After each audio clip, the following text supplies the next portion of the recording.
right. Hello, all. Dr. Andrew Von Plitt here again with a live stream. Today, I'm just going to be answering some questions that people have left on videos on the channel. If you're new to the channel, basically, I post videos with free videos, obviously, with instructions for Tai Chi and Qigong. So if that's something that you are looking for, is good instruction for that. That's pretty much what I do here. And then occasionally, I will do a live stream like this, where I answer questions or talk about something that I think is interesting to talk about during a live stream. You are, of course, welcome to post questions that I can answer during the live stream as well. And I will try to get to those as we go. So let's get started. Let's see. So our first question.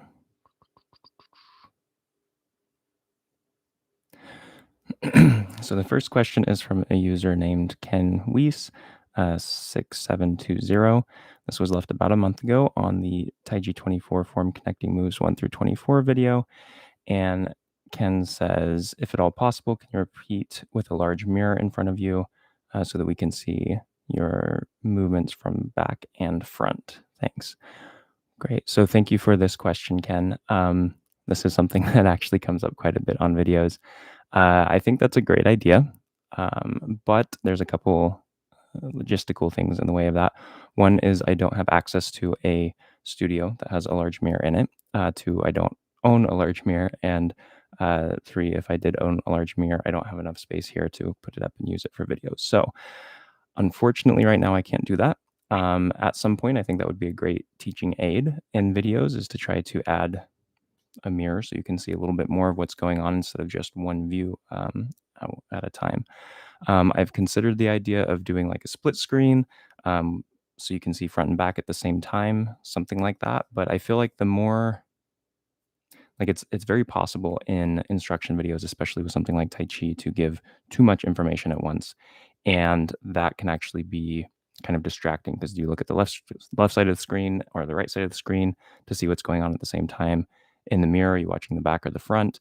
And sometimes it can be helpful to have those things separated a little bit so you can pay attention to just what it looks like from the back or just what it looks like from the front. And I, of course, understand sometimes the difficulty in connecting those things together. So I definitely see the benefit of having a mirror or split screen view. So I will make that a part of videos as soon as it's something that I can actually do. And I'll consider perhaps revisiting trying to do a split screen and add that in maybe at the end of videos so that it's an option if someone feels like that's an easier way of learning. So anyway, thank you for bringing that up. Thank you for the comment and the question. And that's what I have to say about that. So next question is from a user named Feng Yi Liang 1213. This was also left about a month ago on the Yang Tai Chi 108 Form Part 2 rear view video. And Feng says, do you have the Part 3? So I'm guessing this is Part 3 of the form from the rear view. And this also comes up a bit. I haven't actually filmed that video yet. Seems like something that should have been done a long time ago when I was doing that series, but I never actually got around to doing a rear view of the third part of the form. So right now I have front view of all three parts of the form and rear view of the first two parts of the form. And someday I will have, excuse me, a third part from the rear view, but for right now I don't. So thank you for the question. And hopefully in the near future, I will be able to say yes to that question. Let's see. So this question is from a user named Carlos Slapuente, I think. I'm not exactly sure if I said that correctly. 4354. And this is on the intro to the 8 Pieces of Brocade Qigong video. And Carlos says, thanks for the material. It's well organized. And my question is, with all the material, where must I begin and follow up? So this is a good question because there is a lot on the channel. And of course, when I started this channel, excuse me, the goal was really to make videos available for students that I was teaching in person. So after they would learn something, they'd have something they could refer to. And it's kind of changed since then, since I'm not teaching in person anymore. And I've been trying to just make it structured for people who are just trying to learn at home. So I definitely see where it could be confusing when you get to my channel and there's just, more than 300 videos to wade through, and it's difficult to tell where to start. So the easiest thing to do is to go to my website, andrewplitt.com, and there is when you get to the webpage, you just scroll down a little bit, and the top left corner is a basics, or I think that's what it's called, basics. Basically, it says basics, and then underneath it says like start here, something like that. It's pretty obvious once you get there, and so that's probably the best place to start. And then after you go through that, starting with just a basic form like the 10 form, which finally got another video up for that, or the 24 form or something like that would be a good starting place, just to kind of get a form under your belt where you can start practicing the concepts and just kind of the basics of Tai Chi.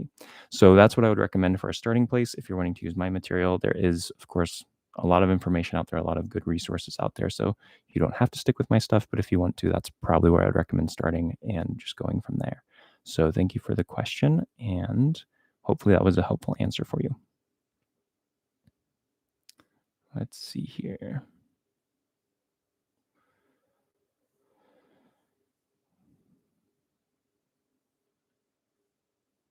Okay, this comment/question is from a user named Enid and Gliana. I hope I said that right. On video 15 of the 10 form videos, so for movement 8. And let's see. Enid says, I want to thank you for everything you're doing. Detailed and clear explanation. Glad to hear that you're enjoying the series, Enid. Let's see. Recently, I got acquainted with your Chen Style 27 form. I'm wondering if possible to see someday some more Chen Style, maybe 38 forms. So, great question. I'm not planning to do a 38 form because that's not like when it comes to Chen Style, the only short form that I learned for Chen Style was the 27 form. The other forms are the long form, so like Lao Jia Yilu, or the first old frame form, Lao Jia Arlu, the second long frame or old frame form, and then Xin Jia Yilu, like the new frame. So I learned like the traditional long forms, but other than the 27 form, I didn't spend time learning shorter forms. So I may or may not try to tackle those someday in my Tai Chi adventure, but right now the 27 form is the short form that I have available for other people to learn from me. So unfortunately, I probably will not be posting the 38 form, but I appreciate the question. And if I see a good learning resource for the 38 form, and I remember to get back to you on this comment, then I will try to share that resource with you. So thank you for the question. Oh, and I also completely forgot to mention, Carlos from the last question is a subscribing person, a subscriber to this channel.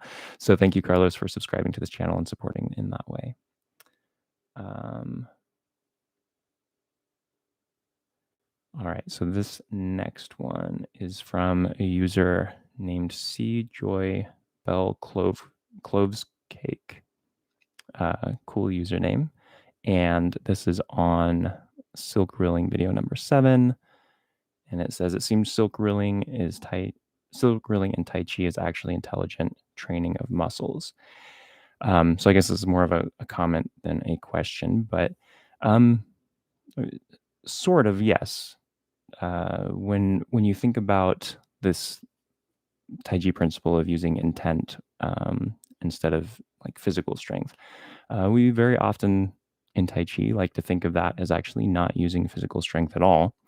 And it's really about using intelligent strength so that you're not wasting energy, you're not wasting strength, and you're not using more than you need. And you're doing it in a way that allows you to be changeable and to maintain a specific kind of structure and form as you're, partner practicing or doing a solo form. So yes, in a way it is intelligent muscle training, but I wouldn't, and I don't think I would narrow it down to being just that. I would say it's more than that, but that's definitely an important component of it. So yeah, cool comment. Thanks for leaving the comment. And we are going to move on here.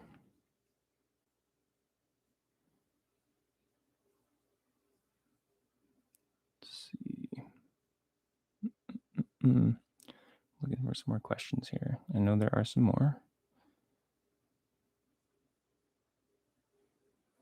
Let me see if there's any questions from the live stream. Doesn't look like it.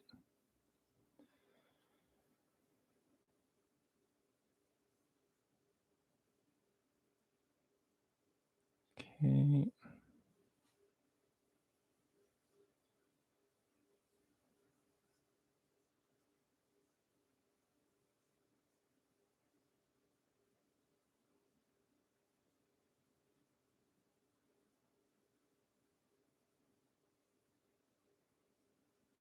So this is an interesting comment, and I think this is worth discussing. So this is on video 3 of the Chen Style 27 forum video. And the way that I titled this was naming the movement lazily tying coat, which is a fairly common translation of the posture that's taught in that video. And this user, Jojo Lewis, I think, said basically many translations have listed this as lazily holding coat or something lazy about it. There's absolutely nothing lazy about this movement. The original Chinese characters refers to waist, not lazy, and the romanized representation of these characters are unfortunately the same.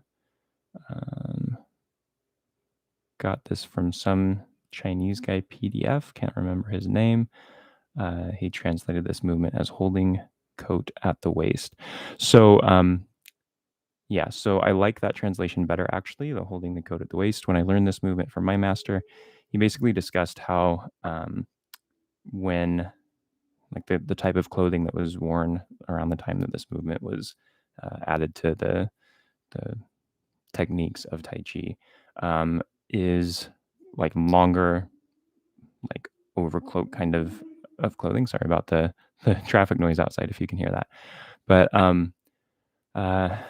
if you've seen Jet Li's movie Once Upon a Time in China, he has like this long like robe outfit that he's wearing, and it's kind of the fashion of the people wearing, or the fashion of the clothing at that time period for the video.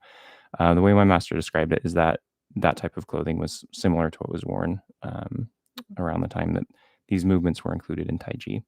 And so if you were going to be doing something, sometimes the front, because the clothing is long in the front and in the back, and then down the legs, there's a slit in either side, so it doesn't restrict what your legs can do. But sometimes it can get in the way if you're doing kicks or something like that. And so a common thing to do is to take so for this movement, you have the left hand that's going down and across over to the left hip, and the right hand's going out.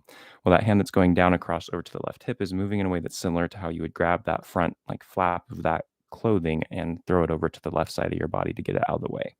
And so that was kind of his explanation as to the naming of the movement. And so I think holding the coat at the waist, or even moving the coat at the waist, something like that, would potentially be a better translation that would more match the idea that the name of the movement is getting across, and like instructing kind of what the motion is similar to.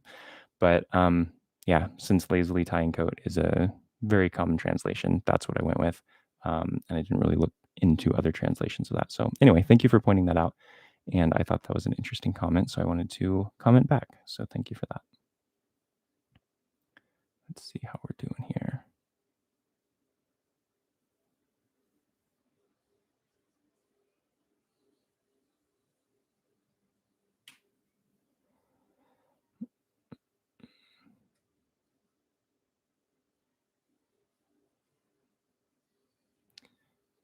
Okay.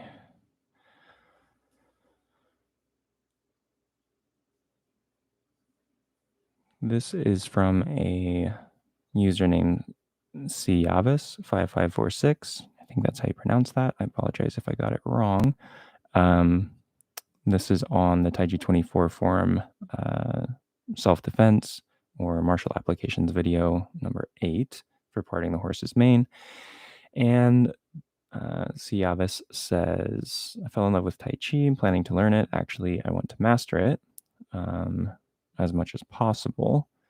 As a 17-year-old, it's not just about health and fitness for me, but also the philosophy, meditation, and self-defense. And I believe these videos would help me with self-defense after I learned the 24 form. Thanks for your videos. You're very welcome. I'm glad you're enjoying those. Let's see. However, I do really want to feel confident about the martial defense part of it. I know that I should internalize the moves first, but I honestly need to internalize the martial aspects of this art too. The possibility of being attacked makes me feel anxious and insecure. Would you recommend any other sources for that? Or will you prepare more videos about this topic? Let's see. And then there's another question. So I'm gonna start with that, and then I'll go on to the other question. So as far as being proficient in a martial art, that's not something that you're going to be able to get from videos. You can learn a lot from videos, but unless you have uh, someone or multiple people to practice with, ideally multiple people, because different body types change how you can apply a technique drastically. And if you get used to it with just one body type and you switch to a partner or opponent that is a completely different build, you need to know how to change what you're doing to adapt to that. So the first thing is you need people to train with, because training on your own it won't be enough to be proficient in any martial art. The second thing is you need an in-person instructor if you're wanting to be proficient in a martial art, someone who has those skills already and can kind of guide you down that path. It's not, there are people who have kind of a natural talent for martial arts and they may not have uh, a in-person instructor and they're still able to develop decent skill, but the amount of reinventing the wheel that you have to do if you're trying to learn on your own versus just being taught by someone who's already been there and done that and can kind of help you get further faster um, it's very, very useful. So there's that. So videos aren't really the place that I would say would be ideal if you're wanting to be proficient in a martial art. Um, Also, the kind of training that you do, if you're wanting to be proficient in a martial art, honestly, it can't be really the standard training curriculum that you see for a lot of Taiji, if your focus is martial. Because basically you will fight the way that you train, and if you're never training um, with partners in a way that really pushes your skill and really requires you to react in a way that's uh, not so controlled and not maybe as flowing as most Taiji practice is, you're not going to learn how to handle those kinds of situations. And you will end up just being used to uh, partner training. You'll be used to controlled situations, and that will take you, far. It will get you farther than someone who's not doing martial art, and so you'd probably be fine in a self-defense situation. But if you're up against anyone who has any kind of skill, that would definitely play against you. So yeah, you need to incorporate not just kind of the traditional kind of training that teaches you the concepts, the frame, the ability to flow with what the opponent is doing, uh, with a more like sparring focused type training if you're really wanting to do like martial focus. And honestly, I don't think Tai Chi, if what you're really wanting is self-defense skills, Tai Chi eventually can get you there. But if that's kind of your goal up front, I would say start with something that will get you there faster. Honestly, something like MMA or Krav Maga would be things that would probably get you the um, self-defense skills and the confidence that you're looking for faster. And that doesn't mean you can't train those things at the same time as you're doing Tai Chi as kind of a balance, because Tai Chi will teach you things that you won't be able to get from those, and you will learn things from those kinds of arts that you won't get just from traditional Tai Chi training. So, um, excuse me, this isn't the typical answer that I think you probably were expecting when it comes to Tai Chi training, but um, there's what we like to think, and then there's reality, and reality is that very often, um, if you train in a non-realistic way, then it turns out not so great when you need to use things in the real world. So, um, I think I answered that question, but as far as resources go, if you're looking for resources for Tai Chi specific applications, then I eventually am planning to put up more videos, but that's not something that's going to happen anytime in the near future because I need a training partner who's willing to be in the video with me to do that.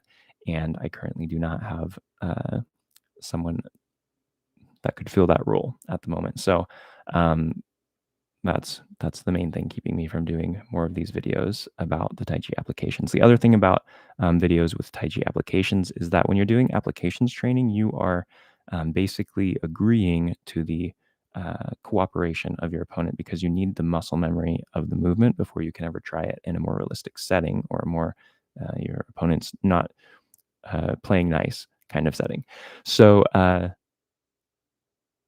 you really aren't getting realistic training when you're doing partner training as far as like what's in the video that we're talking about now, but you're getting important training because that's where you build your muscle memory. That's where you start to feel the difference between different body types and what it's like when you're working with a tall person versus a short person versus a really skinny person versus someone who's very built, and all those different kinds of things, and how that changes how you have to interact with the person. You learn that in the partner training. And I keep going on sidetracks while I'm trying to answer this question. So I hope this is somewhat coherent and you're getting good information from this answer. As far as other resources go, Jesse Tsao with taijihealthways.com, if I remember correctly, is his website. He has several videos that basically demonstrate several applications for multiple Tai Chi forms. And I think he only shows like one or two applications per movement of the form, but that's more than enough to start with. And so that would be a potential resource. There are other ones that I'm not thinking of right now. You can find a decent amount, I think, on YouTube. But unfortunately, it is kind of difficult to find good Tai Chi application videos where you actually get a kind of like useful application for the Tai Chi movement. A lot of times the applications that you find are just not, I don't want to be unkind to anyone with this, but they're just not like realistic. And again, they're not supposed to be super realistic. They're supposed to teach muscle memory. They're supposed to teach concepts of the Taiji form, but at the same time, they do need to have a certain amount of realism to them for them to be useful in that training. So I feel for you. When I was first learning Taiji and Chinese martial arts, like my first introduction to it was I was actually studying Aikido, and of course, come across Jet Li movies, Jackie Chan movies. I'm like, oh, this is amazing! I need to learn these things, and so I was looking for at that time anything I could find with application information, and I could find a lot of forums, places to watch different forums videos that you could see forums, but learning applications, like, it was very difficult to find that. So I was very fortunate to actually be able to train in China where I could learn more of those things. But I feel for you. It's difficult to come across that information. So I think that answers that question. I've really kind of gone on about that. If you have more questions about that, please don't hesitate to ask those questions. So anyway, I'm going to move on to the second part of your question and hope that that answered the first part. So the second question is it okay to learn another style besides Yang? Can I learn both Yang and after that, maybe a year later, Chen style? Thanks for sharing this wonderful art with us. You are very welcome for sharing. It's my pleasure. As far as learning other styles, yeah, I actually think it's a good thing to learn more than one style. And the reason is because when you learn more than one style, you start to see that the descriptions that some people give within styles as to how the style is different from another style, a lot of times don't necessarily hold up because you're like, well, I actually have practiced that other style and they do really similar stuff. And it turns out the principles are the same. And it turns out, yeah, it's still Tai Chi. And it's like maybe some things are expressed differently, but it's not really as different as sometimes it even appears to be. So yeah, I think it's good to learn more than one style, but at the same time, trying to learn two styles at once could be very difficult. I would pick one or the other. So I would pick Yang or Chen. Since you're 17, starting with Chen would not be a problem. As people kind of get older, if they've not stayed, physically fit and all that, starting with Yang is typically my recommendation because it is much easier on the body in the beginning. But since you're 17, starting with Chen would be fine as well. And it might be actually good to start with Chen because you can really get the feel for the silk reeling aspects of Tai Chi when you're practicing Chen style. That's not as obvious in Yang style unless you have someone who's really pointing it out to you. And it's more obvious in Chen style. So it's something that you can maybe develop or at least be more aware of with Chen style. And then when you move to Yang style, you'll be able to see that in the Yang style more easily. So yeah, it's totally fine to learn both styles. I would encourage you to learn both styles, just maybe not at the same time. I think your idea of learning one and then giving yourself some time to sit with that one before you learn another is a great approach. So thank you for the questions. That was a very long-winded answer. I hope that was not overwhelming, and I hope it was actually useful for you. So I'm going to move on here, and I think I've been going a while now. Let me see how long I've been going here. Okay, so I've been going for 25 minutes. I think I might start to wrap this up. Well, I have one more question here, so I'm just going to go for it, and then I'll wrap it up. So this is from a user named CatB78, who's also a supporting member of this channel. So thank you, Cat, for being a supporting member. Really appreciate that, and thank you to all the supporting members out there. I appreciate your support, and these videos would not be possible without your support, and so thank you all. So this is on video number 3, Purpose of Relaxation, part 3 of the Taiji Basics series. And Kat says, is this purely physical aspect or does it refer to the mind and inner balance as well? So I don't remember exactly of the topics that were discussed in that, several part series, exactly what was discussed in this video, part 3 of the Purpose of Relaxation.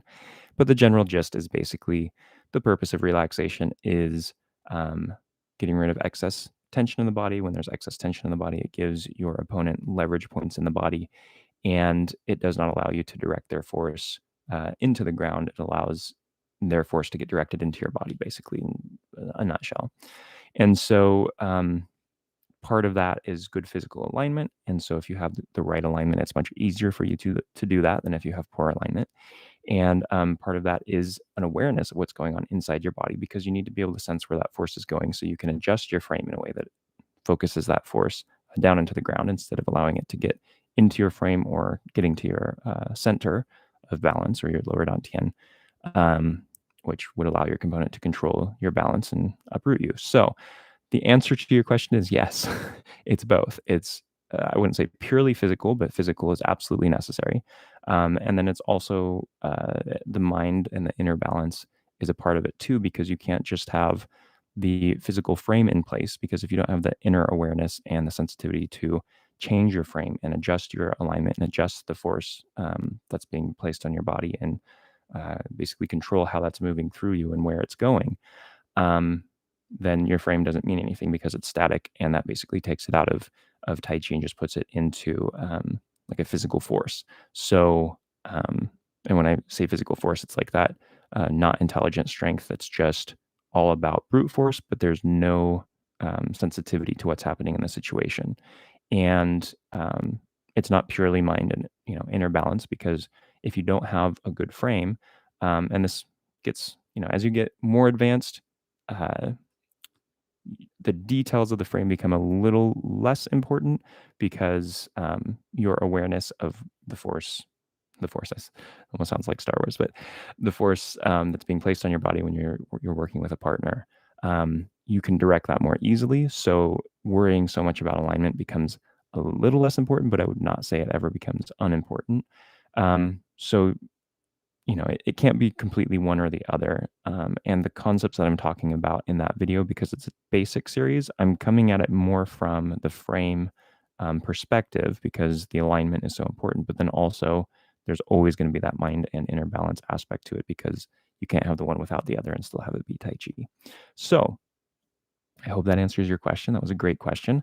And that is it for questions on videos. As far as I know, I'll go back through and probably do another one of these live streams at some point so that I can get back to other questions that I potentially missed in this video. So thank you all for tuning in and for joining me in this quick Q&A. I'm going to do something a little different at the end of this video because, well, the reason why I do these videos and keep this channel going is I really enjoy it. I think it's a great thing for people to have access to this kind of information who wouldn't otherwise have access to this, who don't have teachers in their areas, things like that. But it does take quite a bit of time. And as you've noticed recently, my time has been stretched rather thin, which is why very few videos have been going up consistently. So also with the wonderful thought of student loan payments coming up, my focus is shifting a little bit to one of my goals is to pay off my student loans as fast as possible. I do not really trust the government to pay them off for me or forgive them, and I don't think that's the government's job. So if they want to forgive them, that's great, but my goal is to pay them off myself. So part of that is making sure that I focus my attention where it basically gives me good returns as far as time invested and monetary return on that so that I can match these goals or meet these goals that I have for myself. So with that in mind, what I'm going to start doing every now and then is discussing a product I work with. Work with is a fine way of saying it, a company called Pure Trim, and they produce different nutritional products. I have mentioned them in videos for a very long time, as far back as like my earliest videos on this channel. So this isn't news or a surprise to anyone. But the website is andrew.puretrim.com. And any purchases that are made on that website, I get some sort of kickback for. So if you are looking for a way to further support this channel, or if you feel very kind and want to support my goal of paying off my student loans in a reasonable amount of time, then shopping at that website would, of course, be very helpful. So what I wanted to do at the end of this video was just do a quick highlight on one of the products, just so you have an idea of what that's like. So the product that I'm going to highlight today is called Synergy Defense. I'm going to hold it up here. And this product is kind of a multi-product. It has herbs that help support immune system function. It has probiotics, so it helps gut health. It has digestive enzymes and an ionic plant trace mineral blend. So it hits a lot of different aspects that are good for detoxifying the body and supporting immune function and supporting digestion. Now, as far as supporting the gut microbiome, it only has one probiotic in it, and that's Lactobacillus sporogenes, if I remember correctly. Yes. So that's great. Lactobacillus species are wonderful for supporting gut health, but it is only one probiotic. I think if you're going to do a probiotic product, then you really want something that has a blend of multiple things. And this is something that I talk with my patients about a lot. So this isn't a product that I would recommend necessarily if you're looking mostly for probiotic support. But where this product is really amazing is when it comes to digestive support. This is something that prior to becoming a naturopathic doctor, prior to having a good understanding of how to balance my gut health, I would very often have indigestion from a lot of different foods. And so instead of reaching for something like Tums, or at that time, I don't think PPIs were available over the counter, but something like that, which would help with heartburn or just indigestion. This is what I would use. And the reason is because it has a really excellent enzyme blend, which basically will take care of, and I don't want to make this sound like I'm giving you promises that's going to take care of anything that you encountered digestive wise, but I always found it incredibly effective for taking care of any indigestion or problems that I had after eating heavy meals or dense meals or high fat meals, things like that. So that's really where I think this is like a golden product, because when I would have those problems or have those experiences, taking one of these would basically take care of it right away.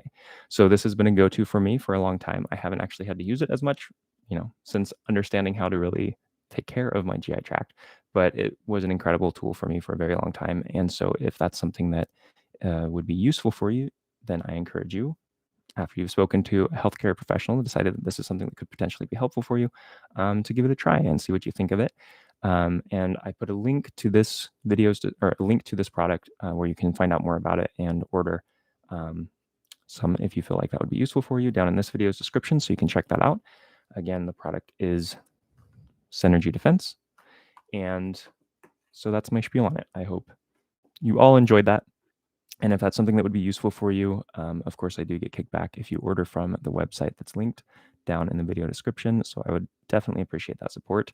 And I hope your GI tract would also appreciate the support from using that product. So anyway, that's what I have to say about that. Thank you all for hanging out with me for so long. This has been a longer session than I've been doing for a while, but I figured that's fine since it's been a while since I've been on here. So anyway, I wish you all the best. Thank you all for your interest. Thank you for your great questions. I will probably be doing another video soon. So feel free to post questions and I will try to get to them as soon as I can. Carry on with your Tai Chi training, your Qigong training, and I wish you all the best in your training. Take care.